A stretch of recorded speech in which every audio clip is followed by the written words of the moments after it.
Pues bien, buena tarde a todas, a todos.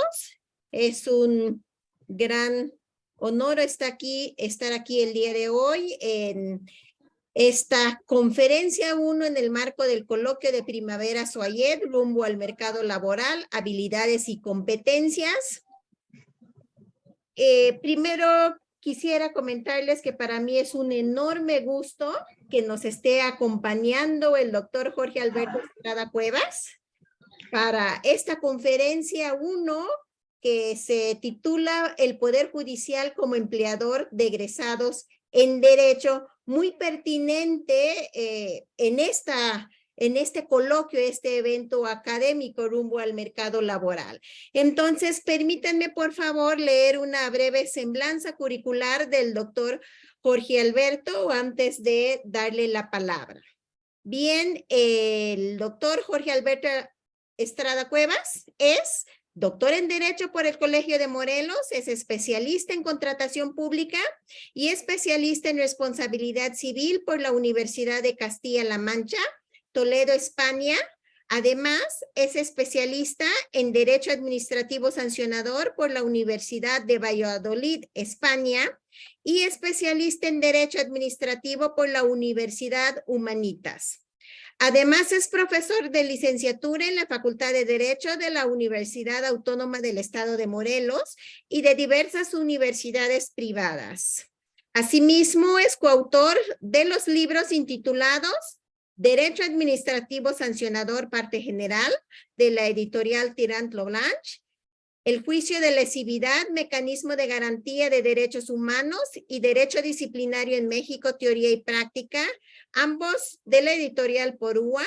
Es co-coordinador de la obra colectiva El Sistema Nacional Anticorrupción de la editorial Tax y también autor de los libros intitulados Manual del Procedimiento Administrativo para el Estado de Morelos, El Contencioso Administrativo ante la pretensión de nulidad y El juicio de nulidad ante el Tribunal de lo Contencioso Administrativo del Estado de Morelos, editados y publicados por la Facultad de Derecho de la Universidad Autónoma del Estado de Morelos, así como del libro intitulado La jurisdicción contenciosa administrativa y el acceso a la justicia, publicado por el Colegio de Morelos.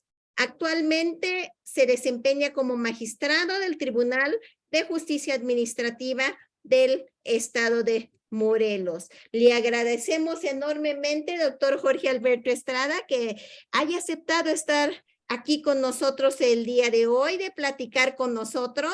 Y les comento también a los aquí presentes que si tienen alguna pregunta para el magistrado, pues se les estará enviando vía mensaje un enlace en donde podrán hacer las preguntas para que al final de esta conferencia, pues entonces el magistrado nos haga también el honor de contestar sus preguntas.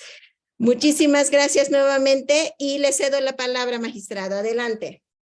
Buenas tardes, doctora. Es un gusto, un placer volverla a saludar después de algún tiempo que la pandemia no nos ha permitido pues vernos personalmente. Agradezco desde luego la invitación que me hacen para participar en este foro. Entiendo que es la primera conferencia. Pues estoy orgulloso y de verdad agradezco mucho la deferencia que han tenido conmigo, a la Facultad de Estudios Superiores, por supuesto, a su titular, y el agradecimiento personal para a ti, querida doctora. Entiendo que esta conferencia le voy a hablar a estudiantes de la Facultad de Derecho y la pregunta sería más o menos de cuánto tiempo voy a disponer para ello. Sí, sí, es de el sistema de universidad abierta y educación a distancia, principalmente de la Facultad de Sí. Estudios Superiores Zacatlán, y unos 30, 40 minutitos para tener un espacio para preguntas y respuestas, doctor.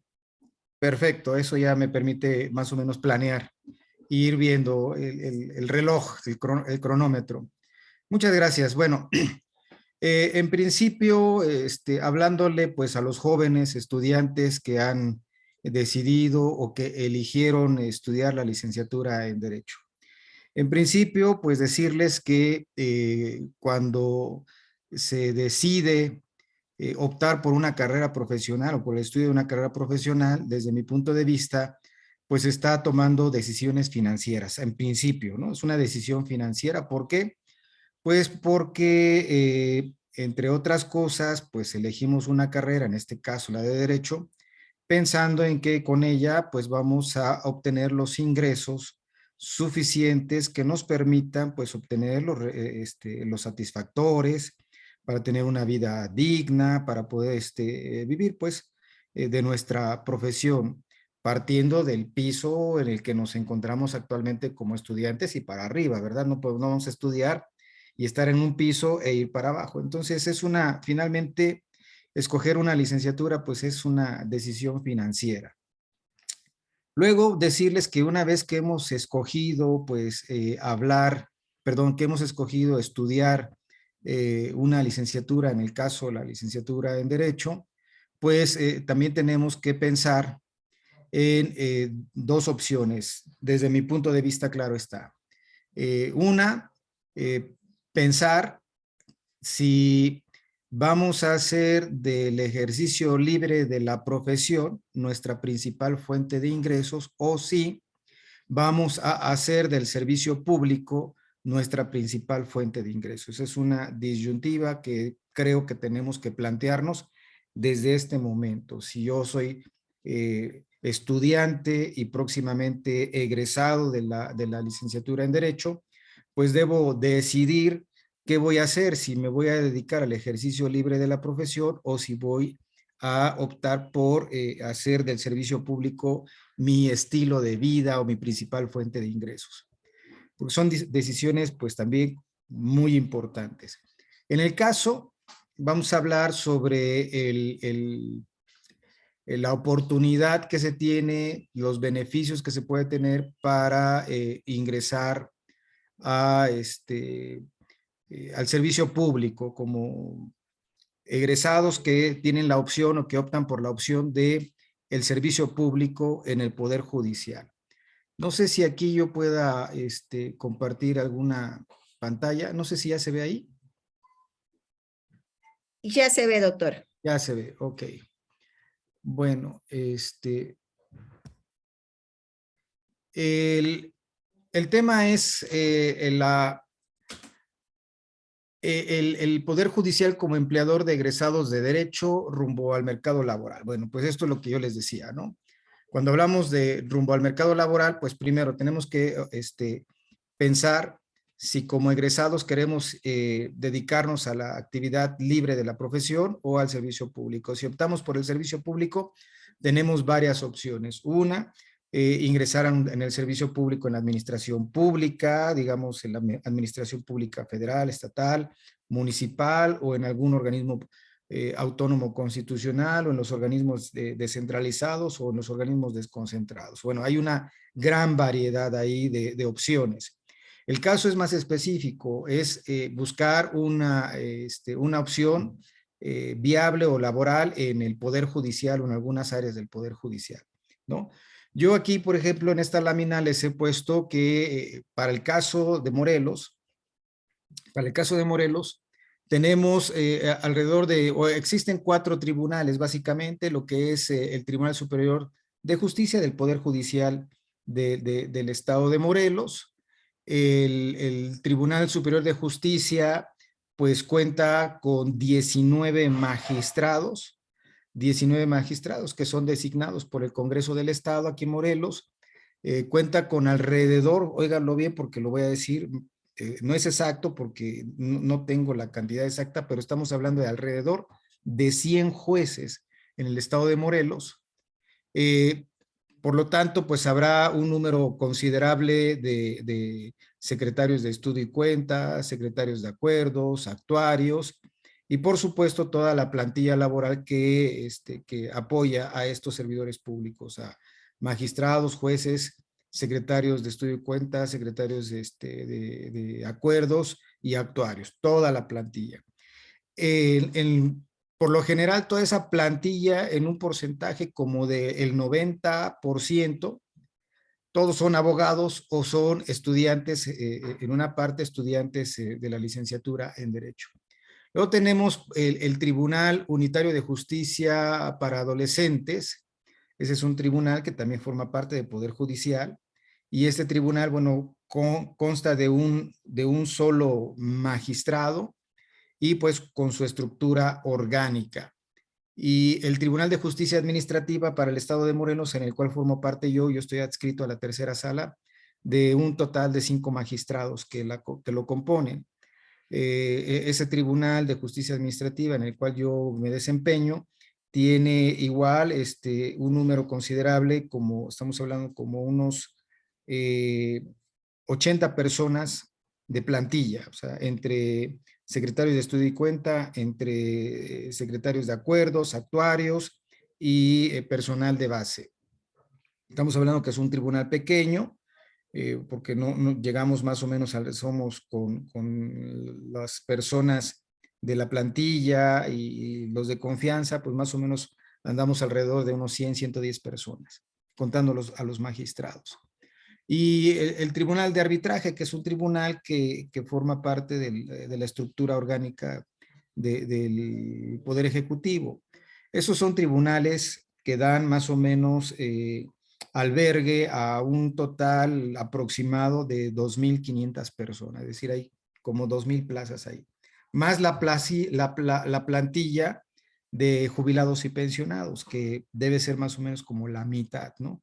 Por ejemplo, nosotros en el Tribunal de Justicia Administrativa, ya les comentaba yo hace un ratito, somos alrededor de 110 personas y tenemos una plantilla todavía no onerosa de pensionados como de aproximadamente 12 personas. O sea, son es muy mínima la plantilla de pensionados, pero en lo que es el Poder Judicial, pues esa plantilla de pensionados es verdaderamente elevada, alta. Yo estoy pensando que estamos hablando de alrededor de unas 800 personas o 1,000 de pensionados. Entonces, pues es muy fuerte, el Poder Judicial es muy fuerte y luego los otros tribunales como el Tribunal Unitario de Justicia para Adolescentes, que es un tribunal, digamos, de los más recientes en el Poder Judicial. Esos tribunales unitarios de justicia para adolescentes me parece que no existen en todas las entidades federativas. Luego, a nivel federal, aquí en el estado de Morelos, nada más aquí en el estado de Morelos, bueno, pues tenemos tribunales colegiados de circuito, tenemos como 3 tribunales colegiados de circuito en materia penal y administrativa, un tribunal en materia civil, y me parece que tenemos otro tribunal en materia laboral. Estamos hablando de 6 tribunales colegiados. Tenemos 2 tribunales todavía que están funcionando, los tribunales unitarios de circuito, que van a cambiar por tribunales colegiados de apelación. Tenemos 9 juzgados de distrito. Pues, tenemos bastantes órganos jurisdiccionales, ¿no? Tenemos un tribunal agrario y por supuesto también tenemos un Tribunal Federal de Conciliación y Arbitraje, que es equivalente al Tribunal de Arbitraje del Estado de Morelos, que se encuentra igual incorporado a la esfera jurídica de la Administración Pública Federal. Entonces, pues tenemos una, ¿verdad? Una plantilla muy grande de trabajadores o de empleados en los servicios jurisdiccionales en Morelos, tanto a nivel federal como a nivel estatal. Para una entidad federativa, pues realmente pequeña. De acuerdo a los últimos datos del INEGI, que son los correspondientes al año 2020, tenemos una población de 1,971,520 habitantes, o sea, pues ni siquiera somos una entidad realmente grande. Sin embargo, tenemos muchísimos tribunales, casi que me da la idea de que en Morelos, pues todos los morelenses tenemos un conflicto y tenemos que solventarlo, solucionarlo en alguno de estos tribunales que he mencionado, ¿no? O sea, somos problemáticos los morelenses, pues, para tener tantos tribunales y tantos jueces. Entonces, el hecho es que hay una beta de oportunidad para los egresados muy importante en los órganos jurisdiccionales del estado de Morelos. La beta de oportunidad es verdaderamente grande. Claro, los espacios no se van abriendo todos los días, pero siempre va habiendo espacios de acuerdo a las necesidades, a los requerimientos, a los ceses bajas o a las jubilaciones que se van dando de manera normal o natural en cada uno de los órganos jurisdiccionales. Entonces, como vemos, hay un abanico muy amplio para el egresado que está pensando hacer de su carrera profesional o están pensando incursionar en el servicio público, principalmente en lo que son los órganos jurisdiccionales, poder judicial. ¿Qué podemos ver o cuáles son las razones que podemos tener para emplearnos en el Poder Judicial? Bueno, tenemos algunas razones que yo las puse aquí, digamos, a mi criterio y consideración. Puede haber algunas otras más que a mí se me escapen, pero estas fueron las que yo anoté como razones que podríamos tener para ingresar al servicio público en el Poder Judicial, ya sea desde un oficial judicial hasta juez o magistrado. Primero, permite iniciar la carrera judicial con igualdad de oportunidades. Una vez el ingreso, bueno, los ingresos o el ingreso al Poder Judicial como al Tribunal de Justicia Administrativa al cual yo pertenezco, pues no son muy claros. Principalmente sí lo son para cuando se designan a jueces o cuando se designan a magistrados que tienen unos procedimientos especiales establecidos en la propia ley orgánica del Poder Judicial o en la ley orgánica del Tribunal de Justicia Administrativa o en la propia constitución, ¿no?, local o la constitución del estado de Morelos. Entonces ahí se dan los procesos de selección que pueden ser concursos, más bien son concursos que pueden ser abiertos o pueden ser cerrados. Por ejemplo, en el Poder Judicial del estado de Morelos puede convocarse a, a una plaza de juez y el concurso puede ser de concurso de méritos o concurso abierto. Cuando es concurso de méritos, pues es cerrado, es principalmente para los trabajadores del Poder Judicial que reúnen las características, los requisitos que se exigen para ser juez, pues ahí nada más de acuerdo a los méritos sí se puede hacer. Acá en el estado de Morelos, desde que está implementada esa modalidad, yo nunca la he visto. Generalmente siempre las convocatorias son abiertas, lo que permite que profesionales del derecho que muchas veces no han tenido oportunidad de trabajar antes en el Poder Judicial puedan ser esta su primera experiencia si logran obtener la designación del Consejo de la Judicatura, o aquí se llama, el Consejo de la Judicatura, aquí se llama Junta de Gobierno y Administración. Entonces podría ser su primera experiencia si ganara el concurso. Aunque claro, hay una regla muy específica que dice que en igualdad de circunstancias deberá preferirse a aquella persona que se haya desempeñado previamente en el Poder Judicial. Son criterios que se establecen en la ley y que muchas veces pues no son respetados. Para el ingreso de otros servidores públicos, como pueden ser los secretarios de estudio y cuenta, secretarios de acuerdos o actuarios, por ejemplo, pues muchas veces es el Consejo de la Judicatura. Acá el Consejo se llama Junta de Gobierno y Administración. Va seleccionando sin que se tengan, digamos, reglas muy claras para eso. Muchas veces, pues, de acuerdo al desempeño de otros servidores públicos que ya tienen algún tiempo trabajando en otra categoría inferior, como por ejemplo actuario para aspirar a ser secretario o un oficial judicial para aspirar a ser actuario. Generalmente esa es la forma como se van eligiendo y es la forma en cómo se va llevando a cabo la carrera judicial y la formación. Otra de las ventajas es que otorga oportunidades de ingreso igualitarias y principalmente seguridad y permanencia en el empleo, ¿no?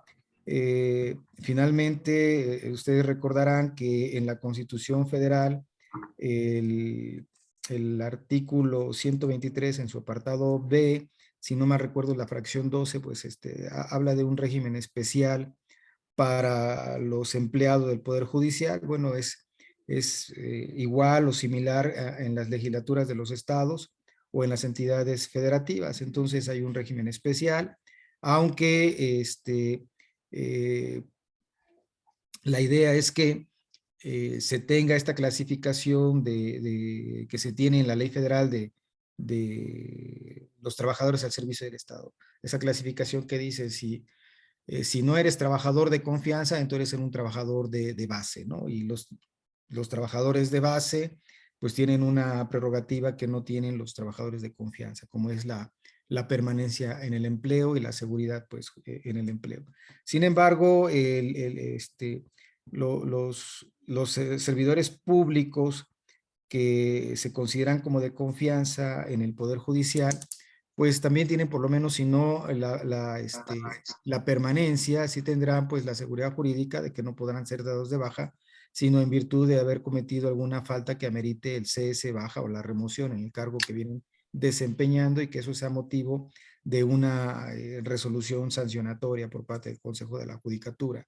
Cualquier otra forma de cese o de baja, pues, de un servidor público sería un acto de autoridad, pues, arbitrario y justamente justiciable a través de los órganos de justicia, como podría ser el Tribunal de Arbitraje para el Estado de Morelos, o incluso podría ser el, el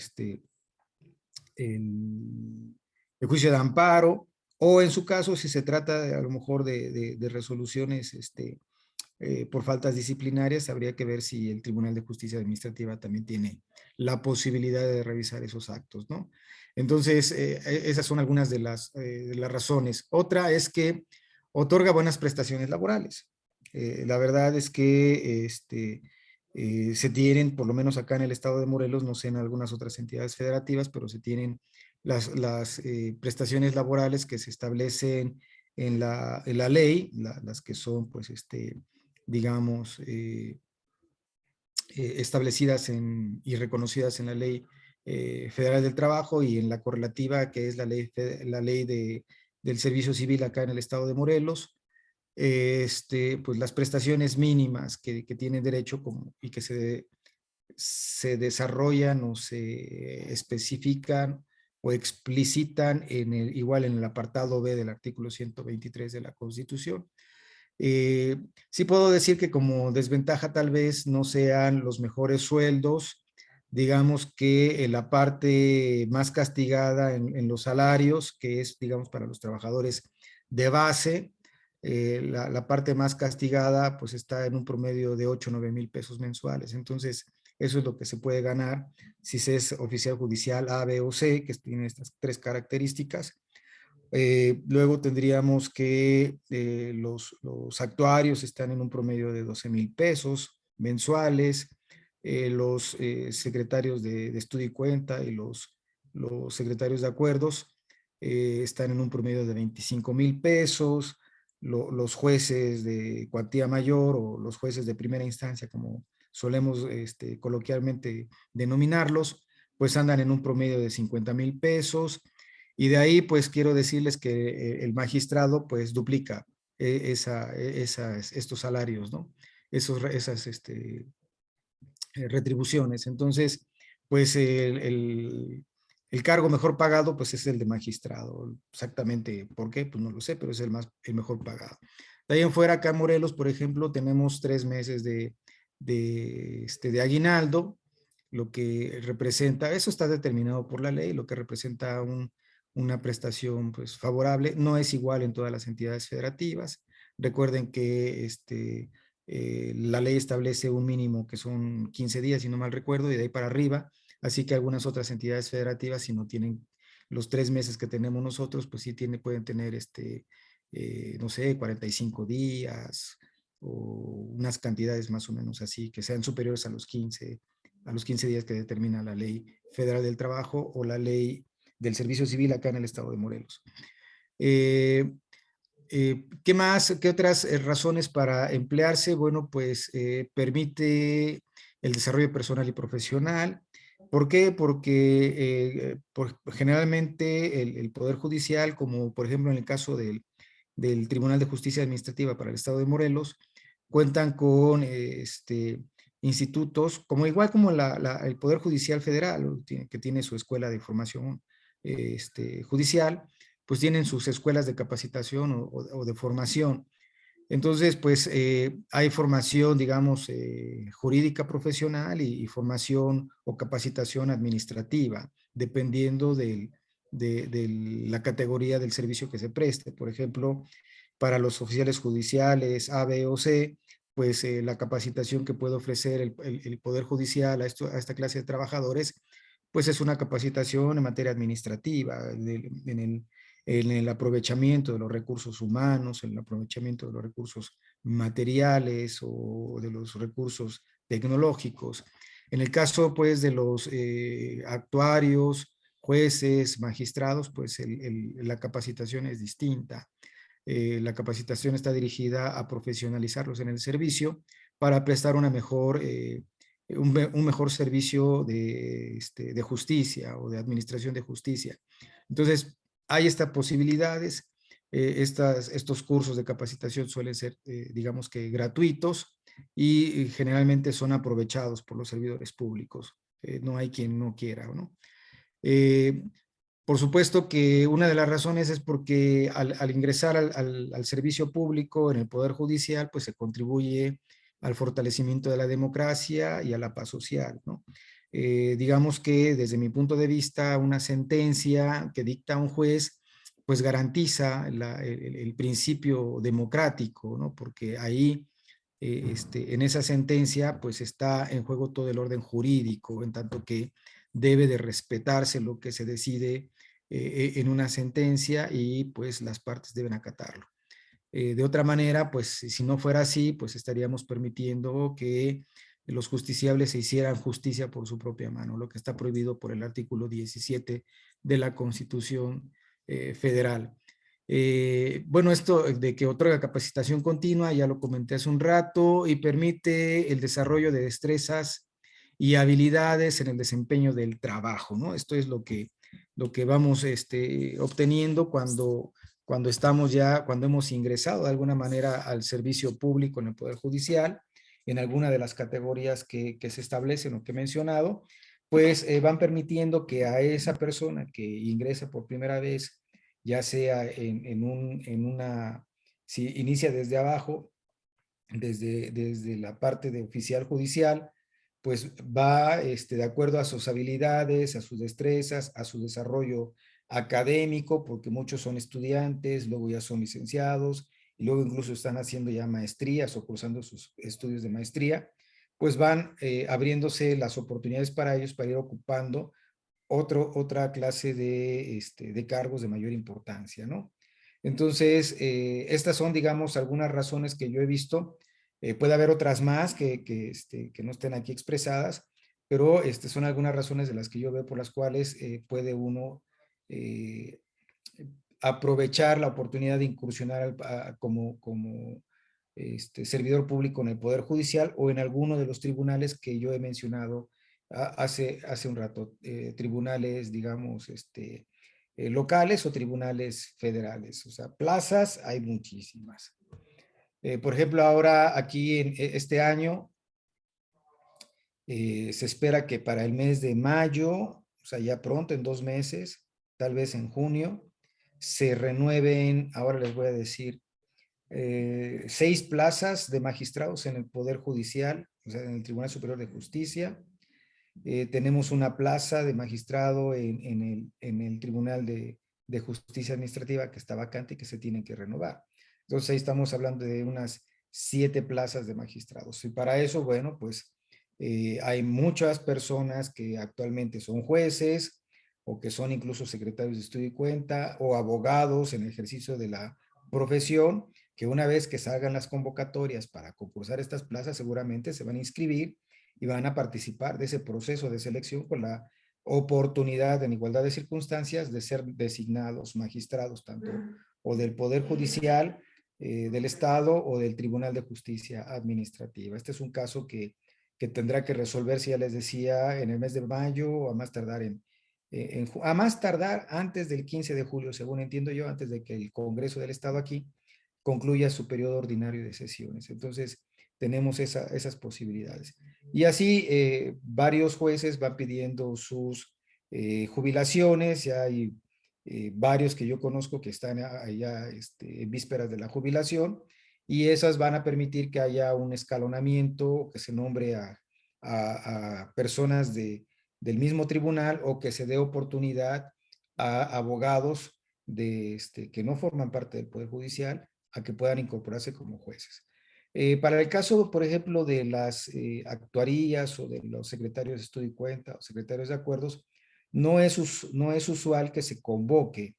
Generalmente es una facultad discrecional del Consejo de la Judicatura la designación de estos servidores públicos. Tal vez acá sea necesario establecer reglas claras para que no se dé, en esos nombramientos no se den favoritismos o que tengan como resultado, que un nombramiento tenga como resultado la amistad, los compromisos políticos o lazos familiares. Sin embargo, en la categoría de jueces y magistrados sí tenemos un poco más regulado y controlada esa parte.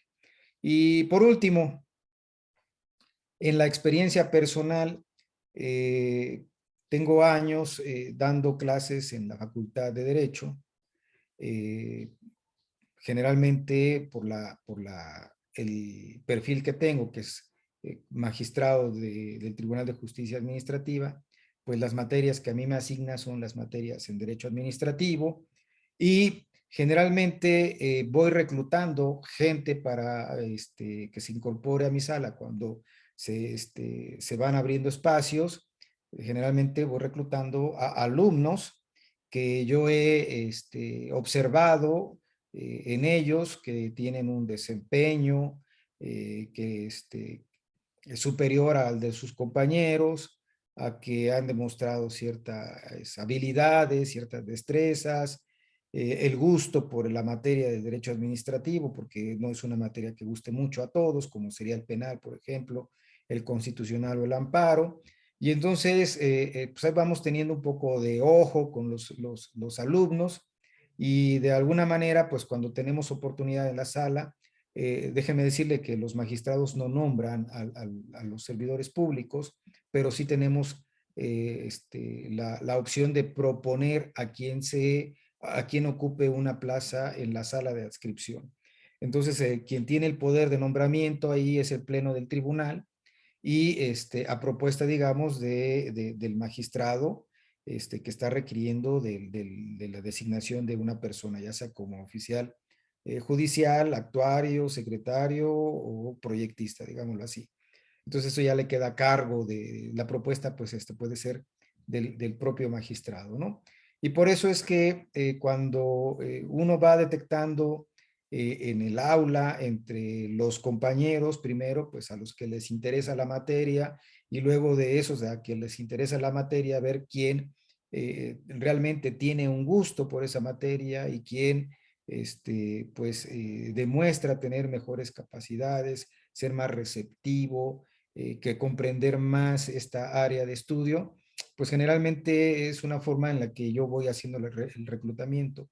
Quiero decirles que en la sala, ya les decía que es un tribunal pequeño, hace un rato les comentaba eso, y en la sala a mi adscripción tengo un promedio de 15 personas adscritas ahí conmigo en la sala directamente. Y de esas 15 personas, les puedo decir que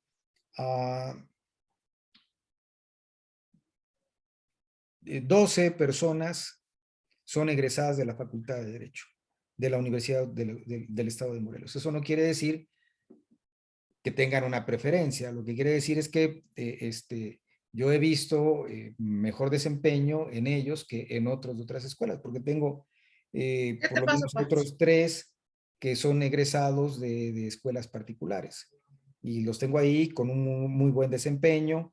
Incluso mi secretaria de acuerdos, digamos, mi secretaria de acuerdos, porque es una mujer, es egresada de una escuela particular y muy brillante y hace muy bien su trabajo. Y por ahí tengo mi actuaria, que también es egresada de una escuela particular. Ella fue mi alumna, por cierto, en una escuela particular y se reclutó y la tenemos ahora como actuaria. Ella antes fue oficial judicial y de ahí le dimos la oportunidad de la actuaría y yo creo que ella está preparada ahora para ser secretaria de acuerdos, ¿no? Y bueno, pues los secretarios de acuerdos que tenemos, pues todos los secretarios de acuerdos del Tribunal de Justicia Administrativa que cumplen con los requisitos que exige la ley y la Constitución para ser magistrados, seguramente van a concursar en este próximo convocatoria que se emita para la designación de uno de los magistrados que nos hace falta ahorita en ese tribunal. Más o menos es lo que yo puedo comentarles a reserva de que yo pueda escuchar las preguntas de ustedes y que podamos ir ampliando o despejando alguna de las dudas o las preguntas, si no son dudas, preguntas que ustedes tengan que yo pueda de algún modo contestar con ustedes. Me había dicho la doctora Pastora Melgar que media hora, ya más o menos es la media hora, y bueno, para no excederme del tiempo, pues estoy a las órdenes, doctora.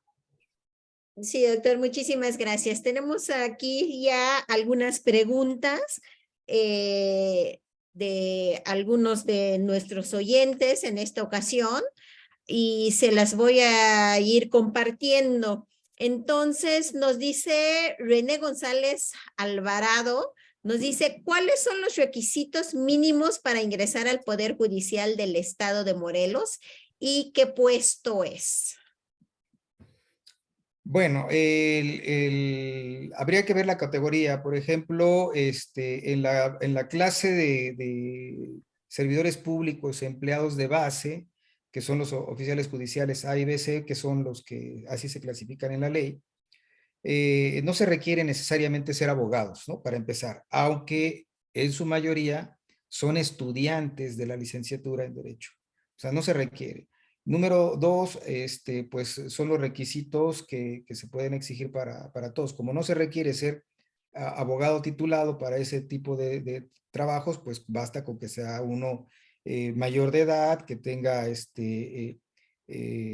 conocimientos suficientes para poder llevar a cabo las labores que se realizan ahí por los oficiales judiciales.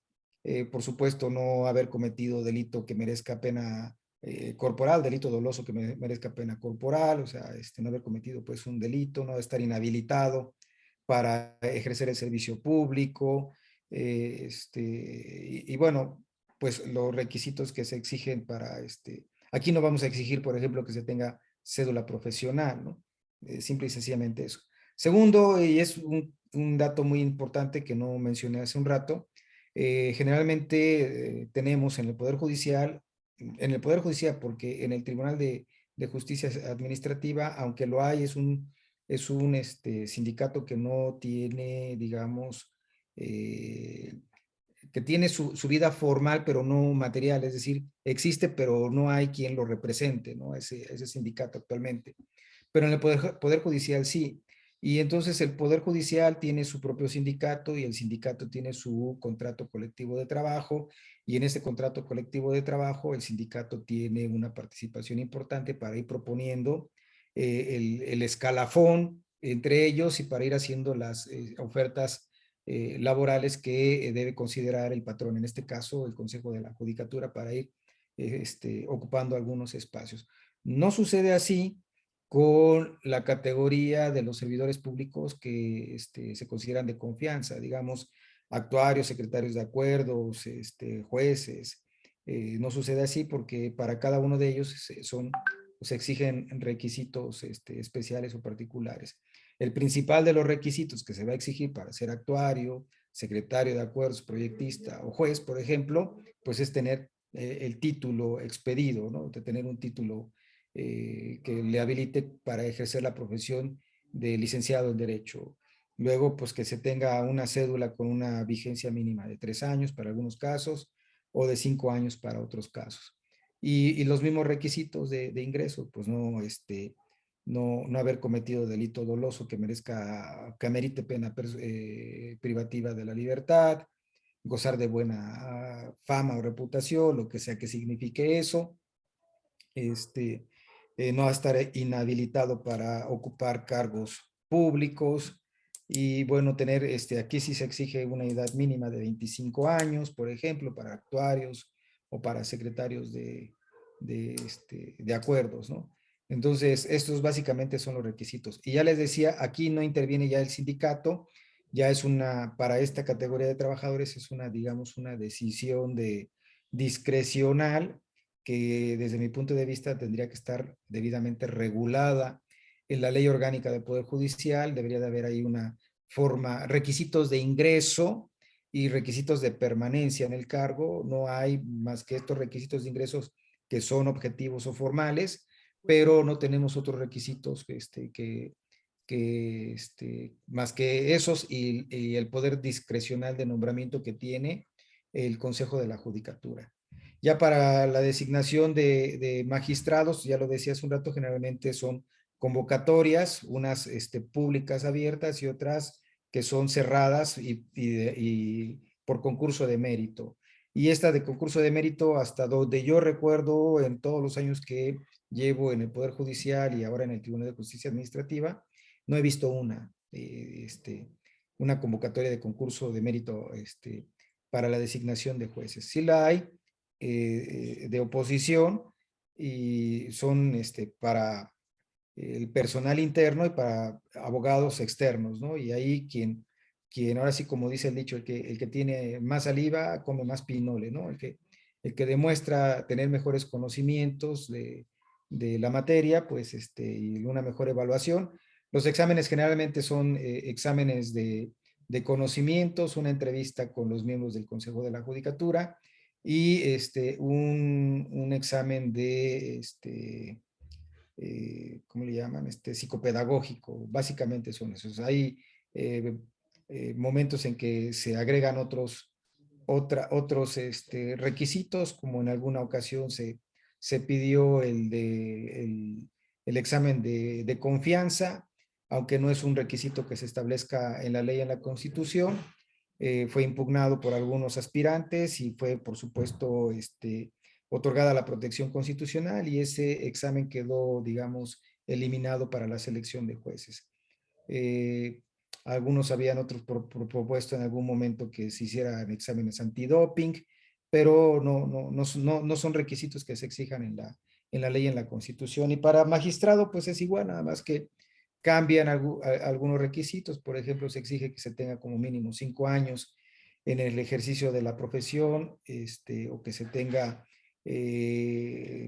al menos, no recuerdo aquí si dice 5 o 10 años como servidor público en el Poder Judicial, o que se tengan 35 años de edad cumplidos al día de la elección. Esta es una diferencia enorme, de 25 a 35, pues son 10 años de diferencia para optar de ser juez a ser magistrado. La razón, bueno, la razón se explica porque se dice que entre más edad se tiene más conocimientos, más experiencia, y por supuesto que el carácter más templado por parte del juzgador, ¿no? Ya no se asusta con cualquier cosita, ¿no? Porque luego, bueno, pues hay abogados que van y asustan, ¿no? A los jueces, incluso a los magistrados, puede llegar a sorprenderlos, ¿no? Por eso se exige que por lo menos tengan 35 años de edad cumplidos. Los requisitos generalmente son los mismos en todas las constituciones locales, y la que podemos ver en la Constitución federal y en la ley orgánica del Poder Judicial Federal. Básicamente los requisitos van siendo los mismos, ¿no? No sé si con esto responda, doctora. Sí, doctor. Hay aquí algunas otras preguntas. Se los voy a leer todas porque hay algunas respuestas que ya dio Entonces, para que los escuche y en caso de que no, pues entonces elabore y en caso de que ya haya dado respuesta, entonces ya estarán satisfechos las personas que las hicieron. Comentaba respecto de la edad mínima.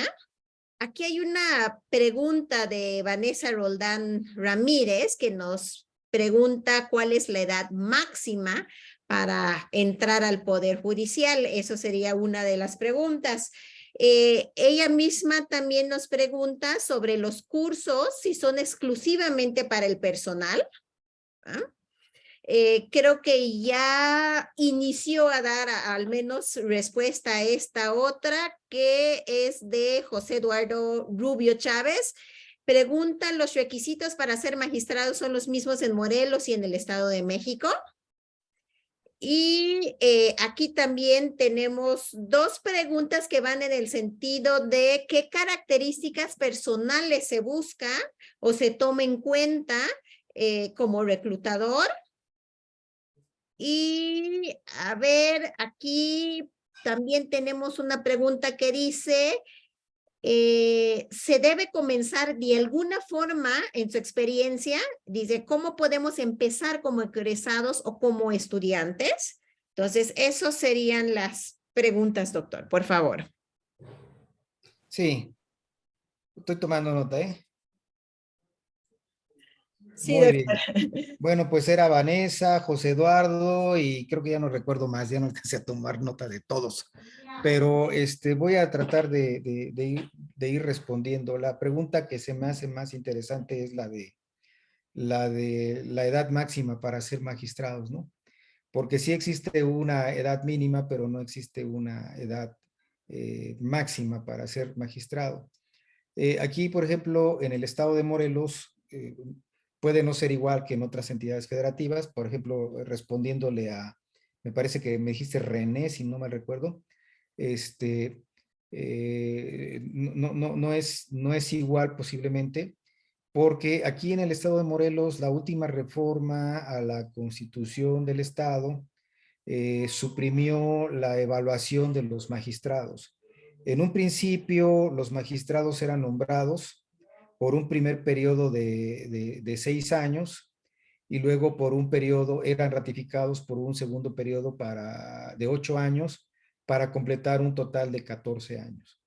Entonces, generalmente, como es una decisión del Congreso del Estado, la designación de los magistrados y luego la ratificación de ellos al concluir su primer periodo, pues en ese periodo de ratificación, pues los magistrados no estaban exentos de las presiones políticas, porque pues muchas veces era la oportunidad para querer deshacerse de algún magistrado o poder promover a otro que tuviera pues nexos con algún partido político. Entonces ahí generalmente siempre cuando no eran, bueno, no generalmente siempre, cuando no eran ratificados, acudíamos al amparo, no es mi caso, pero digo, se acudía al amparo y se lograba que en una sentencia favorable, pues se ordenara al Congreso que ratificara si es que no había elementos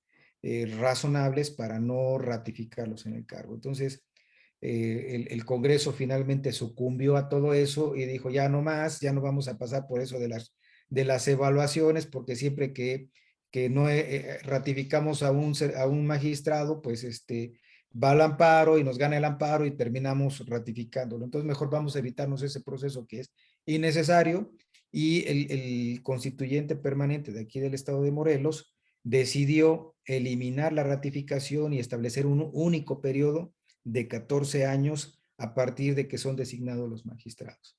Entonces, esta es la permanencia es de 14 años. Por ejemplo, el caso de los ministros de la Suprema Corte, pues también no están sujetos a ratificación. Una vez que son nombrados, ellos están 15 años en el ejercicio de la magistratura, ¿no? El ministro es nombrado por 15 años. Los magistrados acá en el estado de Morelos son nombrados por 14 años, por un periodo único de 14 años.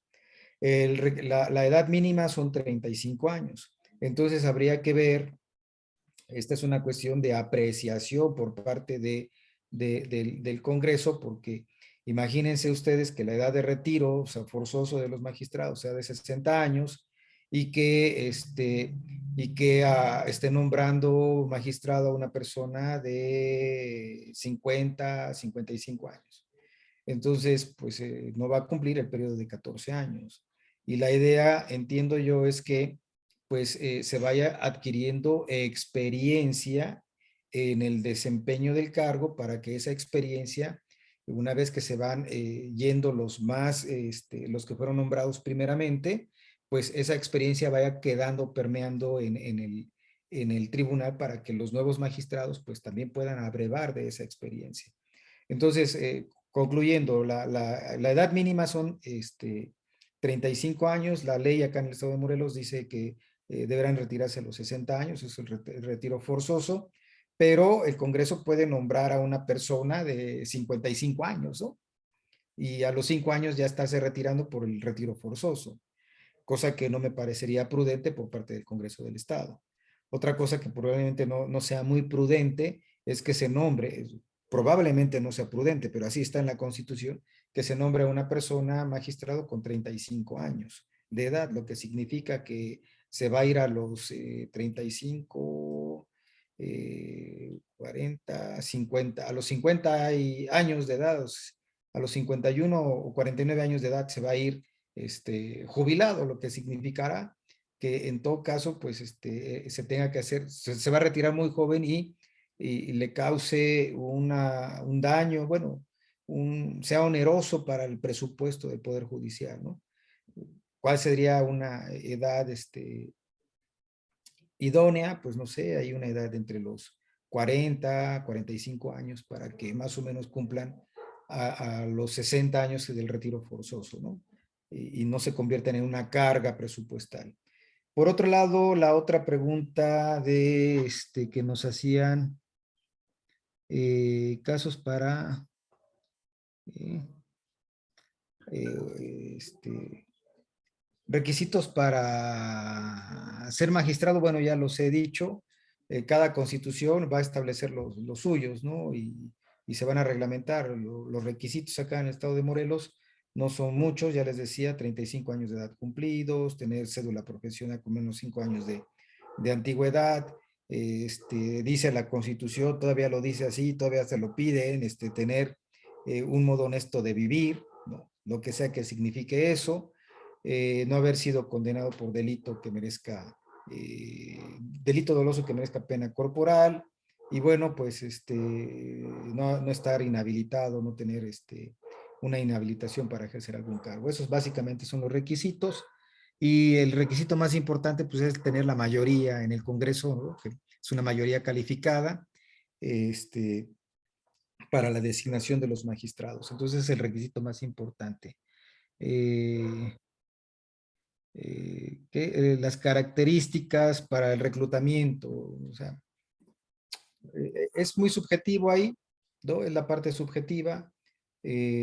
Suele suceder, no en todos los casos, pero suele suceder que, por ejemplo, en mi experiencia personal, lo que puedo decir es que muchas veces se ha seleccionado o se ha escogido no al que tiene las mejores calificaciones, es decir, aquel que demuestra que ha estudiado y que tiene puros dieces. Yo no quiero decir que no estudie, yo digo que por eso que es luego muy subjetivo la apreciación que tiene la persona que recluta, ¿no? ¿Por qué? Porque sí es importante que tenga unas buenas calificaciones, pero también es importante el grado de empatía que pueda tener con la persona que voy a incorporar a mi grupo de trabajo, ¿no? Pues que hay una empatía, ¿no?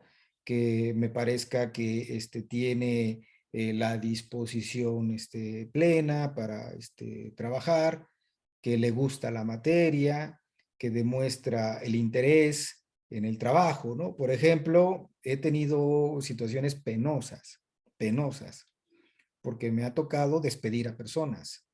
Entonces, cuando les digo, oye, doctora, pastora, pues te tengo que decir que a partir de hoy estás despedida y por favor entrégale tu cargo a fulanito de tal, ¿no? Y entonces me dice, cosas así, es que necesito el trabajo.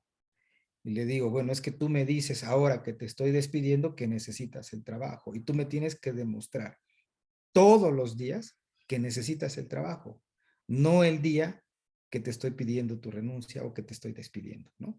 Entonces, esta es una de las características, por eso le decía yo que el grado de compromiso que puede tener.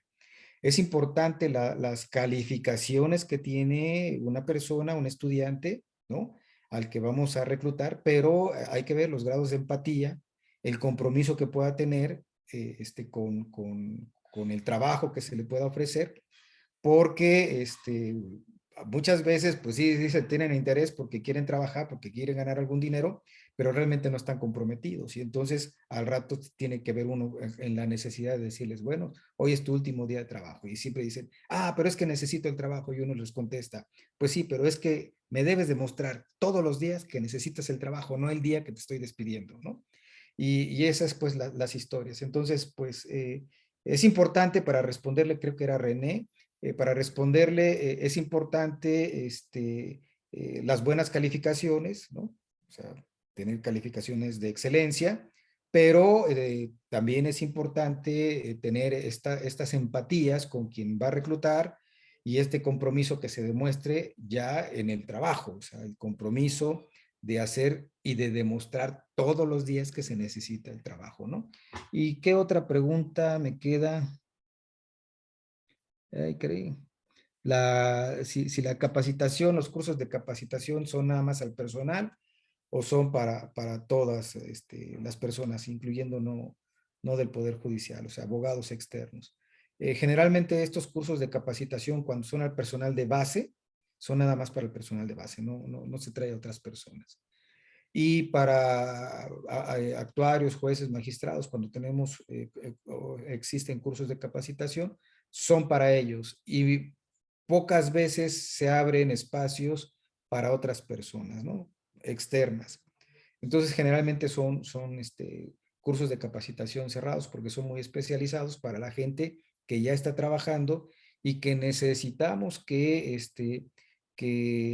se profesionalice o que se actualice, porque muchas veces pues incluimos medios telemáticos que antes no teníamos. Por ejemplo, la pandemia nos obligó a eso, a la utilización de los medios telemáticos, y bueno, había que capacitar y luego trajimos cosas que no teníamos nosotros y hay que ver cómo vamos a hacer ciertas notificaciones que antes no hacíamos por vías electrónicas o el famoso buzón electrónico, ¿no? Que funciona las 24 horas del día, etcétera. Y hay que capacitar y establecer sistemas y luego pues socializar esos nuevos métodos para que se conozcan y tengamos los menos porcentajes de error, ¿no? O sea, somos seres humanos y estamos sujetos a la falibilidad, pero que no sean, ahora sí como decimos coloquialmente, errores garrafales. Y no sé si me faltó alguna otra pregunta. Creo que ya respondió a todas las preguntas, doctor. Sí, pues sigo a sus órdenes, doctora. Sí, doctor, le agradecemos muchísimo. Nos vino a aclarar aquí varias dudas que se tenían. Desafortunadamente, el tiempo no nos alcanza para responder las demás preguntas que están. Yo espero que tengamos oportunidad, doctor, en alguna otra ocasión, pues de seguir con estas charlas que pues mucha falta nos hacen. Termino agradeciéndole enormemente de parte de las autoridades del Sistema Universidad Abierto y Educación a Distancia haber aceptado esta invitación, estar aquí con nosotros. Agradecemos también a todos los que estuvieron aquí de oyentes y pues por supuesto también les invitamos a las demás conferencias y actividades. Por ejemplo, la conferencia que sigue ahorita es para qué nos prepara la universidad. Doctor, muchísimas gracias. El agradecido soy yo y un saludo para todos los que estuvieron aquí presentes. Quedo a sus órdenes. Dios. Luego los invitamos a las demás actividades. Ivonne y Valeria, porfa, ayúdanme con la otra actividad también. Hasta luego.